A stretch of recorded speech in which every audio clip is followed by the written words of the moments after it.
My name's Castor and I grew up in the south of England. I found love online, so I gave up my career to become a pharmacist and moved to central India to get married to the love of my life. I now live in a small apartment with my husband and my in-laws. When I first came here, it was quite stressful because everyone was staring at me and it was so busy.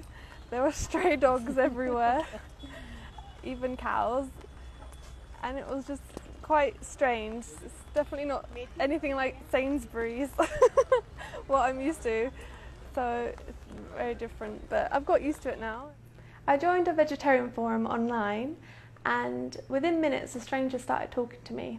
And I wouldn't usually reply to strangers, but on this occasion I did. I was working in New Jersey at that time, and then I joined a vegetarian forum, and then I saw that one day Lauren was online, and so I pinged her and then we started chatting online.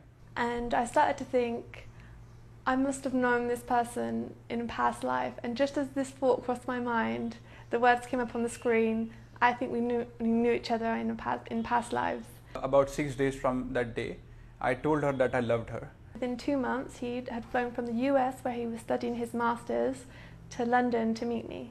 And when we saw each other, we were like almost crying because it was just too ecstatic.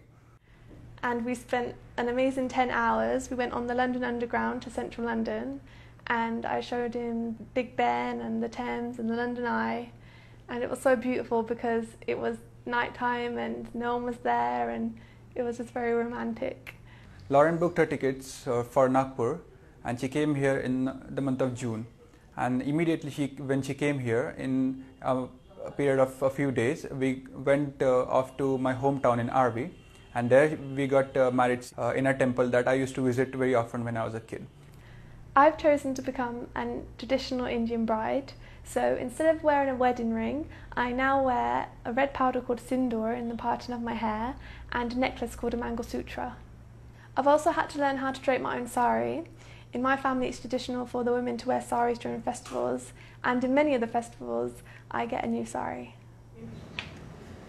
One of the things I've had to learn is how to make roti. I'm not very good at it, but I've been trying my hardest. It's a lot harder than it looks.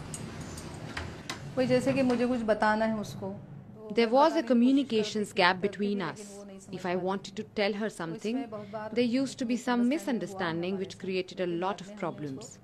But now, we just giggle a lot. Because of language problem. She comes from a different culture, and we have had to learn to give her space and privacy. When I first came to India, I really wanted to visit a temple because I saw them everywhere and they were so beautiful. But I was really nervous that I would offend someone, and I didn't know the etiquette to how you visit a temple.